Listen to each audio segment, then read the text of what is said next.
के मूंखे यादि आहे त 20 साल अॻु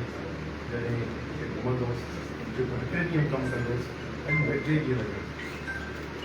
इन करे न तंहिंखां मूं में ताक़त घटिजी इन करे शाम खां पोइ निकिरणु नथो थिए कश्मीर मां आयुसि त कंद कोटर निकिरनि न ॾिनो उते ई खां वरी त चुल्हा निकिरनि न ॾिनो त शिकारपुर आयो त पाण 4 ॾींहं मिलियो आहे ऐं रहवानी हिन पासे अॻु पायो आहियां कश्मीर में बि सालनि खां वठी पोइ साल पाया हुआसीं त मखमिन जे आज़ादीअ लाइ आयासीं माण्हुनि ने हिमत कई असां बि बाहि पेली थियासीं माण्हू आज़ादु थिया पर हिन वक़्तु बि एॾी आम थी वई आहे शाम खां पोइ ऐं कॾहिं कॾहिं त ॾींहंनि जो टोन ते कंट्रोल न पियो थिए हाणे त कश्मीर में टे ॻाल्हि कयमि त भला छा आहे अविनाश खजियल आहे फलाणी बिरादरी जा 3 खजियल यानी कि आम ॻाल्हि आहे अगवा बराए तावान लाइ मुख़्तलिफ़ इलाइक़नि जा माण्हू उन्हनि जे लाइ सेफ हेवन बणियल आहे अहिड़ी जन्नत बणियल आहे जिते महफ़ूज़ आहिनि ऐं जॾहिं पुलिस या ॿियनि सां राब्ता थिया मुंहिंजा किन ऑफिसरनि सां हींअर त हुननि जेको रुख़ ॿुधायो हींअर माण्हुनि सां बि चई त बिल्कुलु अक्सरियत हितां जा बाअसर माण्हू जेके इलेक्शनूं विड़नि था ऐं पार्टियुनि सां पावर पॉलिटिक्स हिसो वञी मदद था कनि उन्हनि जी चङमुसी उन्हनि जी MPA MLA जी टिकट मिलणु ख़ुदि इन ते इनसार कंदो आहे त केतिरियूं ख़ाली पोलियूं अथसि 5 अथसि 10 अथसि 15 अथसि निजियूं अथसि निजियूं माना जॾहिं ॿी बिरादरी न अचे ऐं ठपा मिले इहो ट्रेंड आहे पोइ MPA MLA पोइ ज़िले काउंसिल पोइ ही सॼी हिकिड़ी पैट्रनाइज़ेशन आहे उन्हनि माण्हुनि जी जेके इंफ्लुएंशियल करे वज़ीर था थियनि करे MPA जिन जी सरपरस्तीअ में टोहारनि जा टोला ॿ उन्हनि फ़र्दनि खे जिन जी ख़बर हुजण जे बावजूदि बि पुलिस इंटेलिजेंस जी ख़बर हुजण जे बावजूदि बि मुख़्तलिफ़ मौक़ा आया पर सिंध हुकूमत उन ते क़दम नथी खणे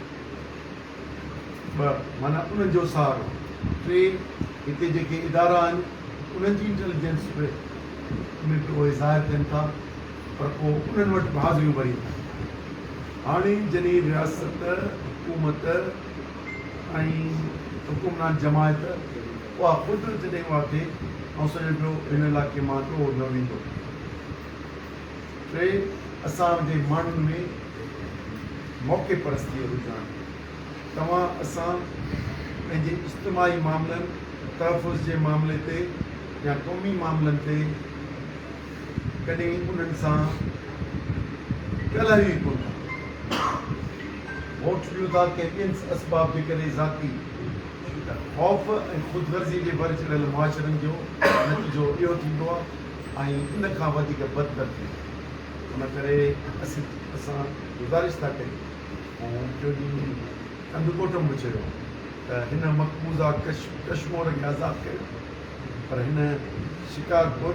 जिते अॼु बि नासिर वलीद बचड़ा खड़िया पिया आहिनि ओॾां कंदकोट अविनाश ॿिया खड़िया पिया आहिनि ॿिया ऐं ॾींहुं राति ॾोह आहे इन खे ख़तमु करण लाइ संजीदा क़दम खणनि सिंध पुलिस जी एम्प्लॉयमेंट पुलिस ऐं ॿिया ऑफिस जो अमलो 2,90,000 24,000 रेंजर्स आहे मुसलसल पैसा खणनि था ऐं उनजी सपोर्ट में जेकॾहिं हू चाहिनि ॿियूं लॉ एनफोर्समेंट एजेंसीज़ में अचनि अचण लाइ तयारु पर जॾहिं सिंध हुकूमत ई उन ते क़दम नथी खणणु चाहे या जेके इंटेलिजेंस में या के चङा के ऑफिसर में पुलिस वारा अचनि था उहे रिपोर्ट ज़ाहिर कनि था मसइलो था हुजनि तो तालुका करियो महिरबानी करे संजीदा क़दम खणो उन्हनि को सरदार हुजे को MP हुजे MLA हुजे वज़ीर हुजे उनखे गले खां वठी अंदरि करियो मग़बी आज़ाद थी वेंदा ऐं ॾोह बि घटिजी वेंदी रियासत जो जेको निज़ाम आहे जो अदलिया जो उहो ऐं एहतिसाब जो ॿई मफ़लूज थियल आहिनि जंहिंजे करे एहतिसाब ऐं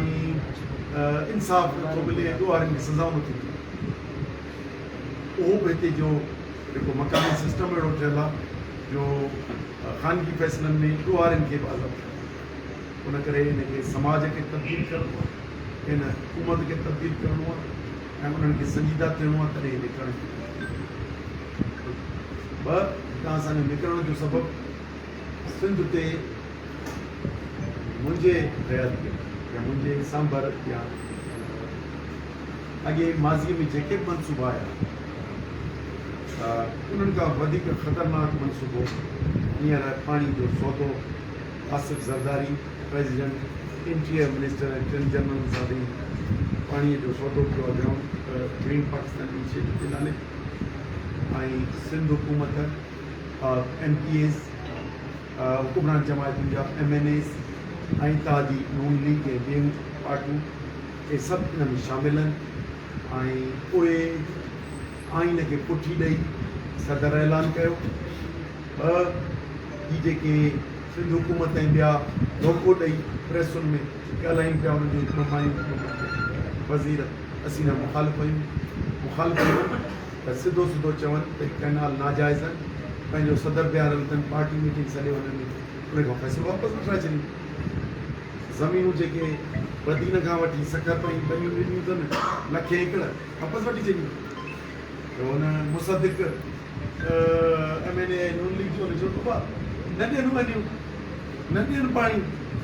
हुते काउंसिल ऑफ कॉमन इंट्रस्ट में रेस कनि मसइलो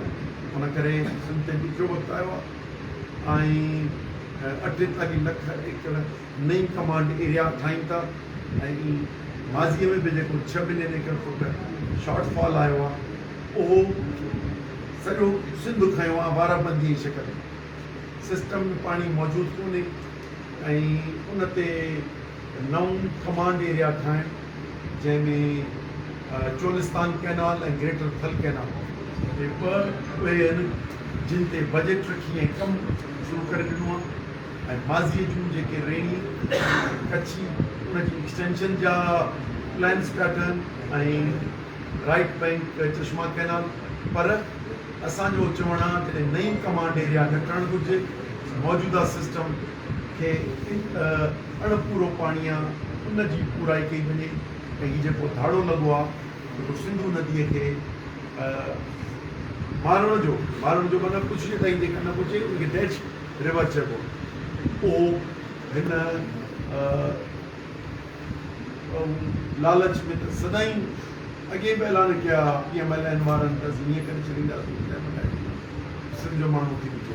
त हिन वक़्तु सौदो करण वारो पाकिस्तान पीपुल्स पार्टी जे ज़रदारी मां पिया आहे असां हिनजी मज़म्मत कयूं पिया असां ॾिसूं पिया त असेंबलियुनि में जाली असेंबलियूं डिप्टी कमिश्नर जे मार्फत आंदियूं आहिनि ऐं उन खां पोइ जेका वोट पूरा न थियनि त मोचराणी सेनेटरनि क़ौमी असेंबलियुनि खे पूरा पिया कनि पर सिंध जे MPA MNAs जिन में हिमायत कई आहे बशमूल तव्हांखे उहे बेमान ऐं सिंध दुश्मन आहिनि उन्हनि सिंध दुश्मनी जो फ़ैसिलो कयो आहे उन्हनि खे पंहिंजे पार्टीअ में इहो वापसि वञी वठाइणु घुरिजे त जीअं सिंध जो 40 सैकड़ो पाणी जो सौदो थियणु माना सिंध जी कमांड एरिया जेका आई 1 करोड़ 20 लखनि ते 22 लखनि ते उन मां 36 लख पहिरीं ऐं 12 लख पोइ मरहले में इहा पाणी पहिरीं 3 सालनि में 5 सालनि में ख़तमु थी वेंदो ऐं इहो कैनाल सिर्फ़ु न आहे पर इहो कैनाल ऐं हुते प्रोग्राम में बि ॻाल्हाईंदुसि इंशाल्लाह हुनखे तफ़सीली ॻाल्हाईंदासीं इहो कैनाल न आहे कैनाल ते हिकिड़ो डैम 3 वॾा डैम ऐं 4 वॾा बैराज सिर्फ़ु चिन्योट कैनाल एंड सिस्टम में 3 वॾा डैम ऐं 4 वॾा कैनाल उन तफ़सील तव्हांखे ॻाल्हाईंदासीं आहिनि उन करे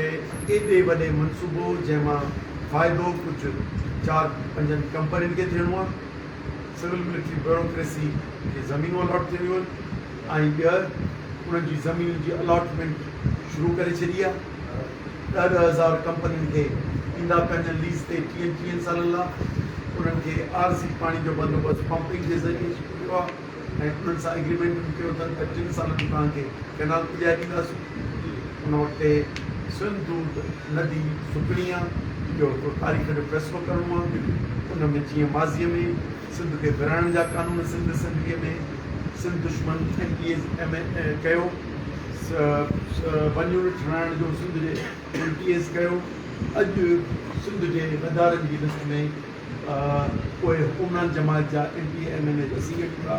जिन सिंधु नदीअ खे विकिणण जो फ़ैसिलो कयो. उनजे लाइ असीं रायामा ठाहिण लाइ बाशऊर माण्हुनि में वञूं पिया. किथे बार काउंसिलूं, वर्कर्स कॉन्फ्रेंसूं, अवामी मेयर कयूं पिया. इन लाइ इब्तिदाई तौर ते हिकिड़ो इताद ठाहे थो जेको सिंधु दरिया बचायो तहरीक जे नाले सां आहे, जंहिंमें 10 जमायतूं आहिनि. फंक्शनल लीग आहे, पीपुल्स पार्टी वर्कर्स आहे, नेशनल पीपुल्स पार्टी आहे, क़ौमी अवामी तहरीक आहे. उते उन में सिंध यूनाइटेड पार्टी त यकीनी उनजो कोऑर्डिनेटर ऐं हिसो आहे. ऐं पाकिस्तान तहरीक इंसाफ़, जमात इस्लामी ऐं जमीयत उलमा इस्लाम जो हिसो आहे. उन्हनि 19 सेप्टेम्बर ते सॼी सिंध में पहिरीं एहतजाज रिकॉर्ड करायो. 19 अक्टूबर ते बेदारी मार्च कराचीअ खां कराची मलिक ज़िले खां ठट्टो, सिजावल ऐं बदीन ताईं कई. ऐं इहो मरहलो सॼी सिंध में थींदो. इन खां पोइ पुरनि एहतजाज जा सभु तरीक़ा इस्तेमालु कया वेंदा. एहतजाज, रोडनि ते एहतजाज, अवामी मेड़, पोइ केॾी बि लेवल ते थी सघंदा इहे सभु जमायतूं मरहलेवार थींदियूं. अॼु असीं सिंधियुनि माण्हुनि खे बेदार कयूं था, जिन में जेके पंहिंजे ज़मीर जो आवाज़ु ईंदड़ नस्लुनि सोचीनि था उहे असांजो साथ ॾियनि त जीअं अवाम जी ताक़त सां हिन रियासत ऐं पीपुल्स पार्टी जे साज़िश ऐं देसी दलालीअ जे प्रोजेक्ट खे फेल करे सघूं ऐं ईंदड़ नस्लुनि खे वधंदड़ सिंधु दरिया ॾे ताक़त ॾियूं. साईं ज़ैन शाह साहब, पहिरियों तव्हां कश्मीर ख़िते खे बयानु करे वियो. तव्हां बख़ूबी ॼाणे वियो त कहिड़े सुल्तान बणणु था. मां सम्झां थो त कश्मीर, शिकारपुर, घोटकी ऐं सखर इन एरिया जो माण्हू सिंधु दरिया, केनाल छा पर हू पंहिंजे हाणे आबरू ऐं इज़त लाइ परेशान. जीअण महाल आहे, इंडस हाईवे राति जो 6 खां पोइ शाम जो 6 खां पोइ तव्हां सफ़र था करे सघो. तव्हांजी गवाही आहे. इन बदतरीन सूरत हाल में जंहिंमें सिंध जी रिवायतूं तबाह थी वियूं, सकाफ़त तबाह थी वई, औरतूं अगवा थियूं थियनि, मासूम ॿार बि अगवा थियनि, इतफ़ाक़ न मुसलसल. ऐं हिन वक़्तु बि 1000 जे लॻभॻि माण्हू इन कच्चे जे इलाइक़े में मज़बी आहिनि. पाकिस्तान पीपुल्स पार्टी जे बदतरीन दौर में 1 लख खां वधीक माण्हू अगवा, उन खां पोइ ज़िना, उन खां पोइ तवान खां पोइ बाज़ाब थियनि. इन बदतरीन सूरत हाल ते आया तव्हां सम्झो था सिंध खे मुदत थी CM हाउस ऐं बिलावल हाउस जो घेराव करे ज़रदारी ऐं बिलावल खे गिची खां गॾे वठी गीले ॿुधाइजे त सिंध खे तव्हां कीअं बर्बाद कयो आहे. मिल्कियत लुटे वियो, दौलत लुटे वियो, ज़मीन जो सौदा कयो, दरिया में कयो, बेज़मीर ऐं बेग़ैरत दलालो. आख़िर असांजा मासूम ॿार तव्हांखे महफ़ूज़ कोन्हनि, असांजा नंग महफ़ूज़ कोन्हनि, हू अगवा पिया थियनि, उन्हनि सां इज्तिमाही रैप पियो थिए. इन बदतरीन सूरत हाल जे ख़िलाफ़ तव्हां नथा सम्झो सिंध खे मुदत थी CM हाउस ऐं बिलावल हाउस जे घेराव इन किचन खां वठी गीलनि खां ॿियो रस्तो कोन्हे, जी का वाट कोन्हे. ॾिसो, मजमूई तौर ते जज़्बात ईअं ई कमु कंदा, पर हक़ीक़ी तरह सां हिन में वॾियूं वॾियूं ताक़तूं ऐं सदारतूं ऐं हुकूमतूं ऐं गवर्नरूं इन जे एवज़ में इक़्तिसाद मां रिआयत इन एवज़ में. इन करे वतन में भला माण्हू थींदा ऐं बुरा माण्हू थींदा. वफ़ादार वतन जा वफ़ादार थींदा ऐं वदार थींदा. तारीख़ जे सिलसिलो उन करे यकीनन तकलीफ़ ॿारनि जी, मग़रिब जी, अमन अमान जी मसइलो इहो आहे. पर असांजा 200-250 माण्हू जेके सैनिक सूबाई सिंधी, क़ौमी सिंधी, उहे गैरत कोन छॾे. उन्हनि खे वोट तव्हां हितां कोन कयो.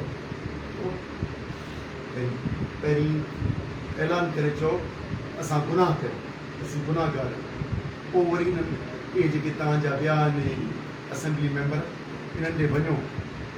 त तव्हां वरी क़ौमी गुनाह पिया कयो। उन्हनि खे चओ पंहिंजे कम लाइ वञो था, चओ तव्हां ज़ुल्म पिया कयो सिंध सां, तव्हां पंहिंजे पार्टीअ जे मथियनि खे चओ। पोइ इहो आवाज़ु उथंदो जॾहिं तव्हां हिननि जो घेराव कंदव। बिलावल जो न, बिलावल जो दलाल एजेंट हिते वेठो आहे MLA MP, उनजी गिची खां वठो, गिची खां वठण न कुझु उनजो घेरो करियो तव्हां वोटर, चओसि त हली ॻाल्हाए। हिते ई खां शुरू थींदी इहो इहा रस्तो वञी उन्हनि जी गिची पलो जी जीतो नालो साईं उन करे लखे माण्हुनि जो निकिरणु, ताक़तवर थियणु ऐं मौजूदा सिस्टम खे चैलेंज कंदो, तॾहिं वञी बचंदासीं। न त हुननि पंहिंजे पारां सौदो करे छॾियो आहे। जीअं सिंध खे विरहाइण जो फ़ैसिलो ज़रदारीअ 2012 में करे छॾियो, पोइ कंहिं ख़तमु कयो, सिंध असेंबली कोन ख़तमु कयो। आवाम करोड़े निकिरी पियो, लखे निकिरी पियो, उन खां पोइ सिंध असेंबली जो बिल वापसि वठो। अॼु तव्हां उहो साॻियो किरदारु अदा करियो ऐं इहे सभु स्कीमूं रुकिजी वेंदियूं। साईं जैन शाह तव्हां सॼी सूरत हाल बि ॿुधाई आहे, पर जेको हिन वक़्तु तव्हां जंहिं मक़सद खां निकिता इहो नंढिड़ो मक़सदु कोन्हे, तमामु वॾो मक़सदु आहे। तव्हां सदाईं जिदोजहद में रहिया आहियो। तव्हां केतिरा पुरुमीद आहियो त हिन दरिया वारे मामले ते सिंध वरी ॿीहर उथली पवंदी ऐं इहो जेको बि सिंध जे दुश्मनीअ में फ़ैसिलो थियो आहे इहो वापसि थींदो? ॾिसो, हक़ सच ग़लति सही तमीज़ करे हलणु असांखे फर्ज़ु आहे।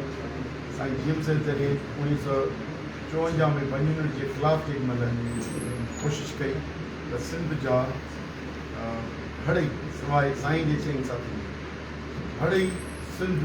जे वजूद खे ख़तमु कयो, तव्हांजे इलाइक़नि जे ख़तमु कयो। उन का कम्युनिकेशन कोन्हे, हीअं त मुंहिंजो आवाज़ु न सुञाणे पियो 10,000 माण्हू हुते ॿाहिरि पिया ॿुधंदा हुआ,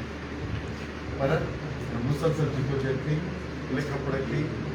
उनखे बीठो रहियो 15 साल बल्दिया ई जेको सिंध खे विरहाइण जी ज़रदारी ऐं काइम अली शाही तॾहिं हुकूमत हुई, उन्हनि सभिनी फ़ैसिलो करे MQ में ॿिन्ही गॾिजी फ़ैसिलो करे छॾियो। पोइ असां बि बेवसासीं 12 साल पोइ हक़ सच निकिरिजे थो, पोइ असबाबुल ठाहे थो ऐं मालिक उहो नतीजो ॾिए। इन करे अॼु बि ताक़तूं, हुकूमती ताक़तूं, बंदूकी ताक़तूं जे पासे असां माण्हुनि में निकिता आहियूं बेदारी न, जिन जो ज़मीन जागे थो उहे क़ौमी गैरत जो इज़हार कनि पंहिंजे ज़बान जे ज़रिए, पंहिंजे कलम जे ज़रिए, पंहिंजे असांजे एहतिजाज जे ज़रिए ऐं सॼे मुआशिरे में करोड़े माण्हुनि खे उथारे ॾियारी त बचंदासूं। असां पंहिंजो फ़र्ज़ु अदा कंदासीं, आगाहीअ जो, बेदारीअ जो, ज़मीरनि खे झुंझोड़ण जो, एहतिजाज जो ऐं उन क़ौमी गैरत खे जॻाइण जो, ऐं न सिर्फ़ु एतिरो पर हर क़ुर्बानी ॾियण जे लाइ तयारु थियणु। पुरम सियासत जा सभु तरीक़ा इस्तेमालु कंदासीं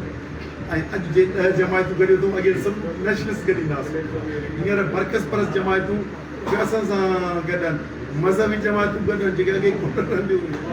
उन करे नेशनलिस्ट पंहिंजे मुंहुं एहतिजाज शुरू कया त ऐं सियासी जमायतूं, आबादगार तंज़ीमूं, समाजी तंज़ीमूं, अदबी संघ, हर हिक खे पंहिंजो पंहिंजो रोल अदा करिणो आहे। ऐं घणो जेको वापारु मीडिया जो ऐं सहाफ़ियुनि जो थी वियो आहे, पर उन में बि खोड़ पागर पंहिंजे फ़र्ज़शनास ऐं पंहिंजे हिनखे ईमानदारीअ सां कनि था। असां उन्हनि जी तलाश में आहियूं जेके ठग बेईमान बेकाऊ माल पीढ़ीअ जो, उन्हनि जी ॻाल्हि कोन्हे। ही ज़मीर वारनि जो माण्हुनि खे ख़बर अथऊं वेठा आहिनि, खोड़नि खे नथा सुञाणनि, पर मूंखे असांखे ख़बर आहे त जहिड़े मुआशिरे में रहूं था त कई लखे माण्हू आहिनि जिन खे साॻियो दर्द आहे, उहो हिक ॿिए खे ॾिसी ताक़त था महसूसु कनि।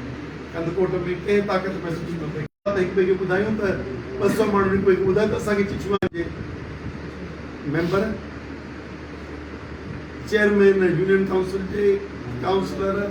MP MLA खे रुॻो चओ त चोलिस्तान कैनाल जे बारे में तव्हांजो छा ख़्यालु आहे, ठहणु घुरिजे या न ठहणु घुरिजे, कैनाल जे बारे में छा ख़्यालु आहे। Thank U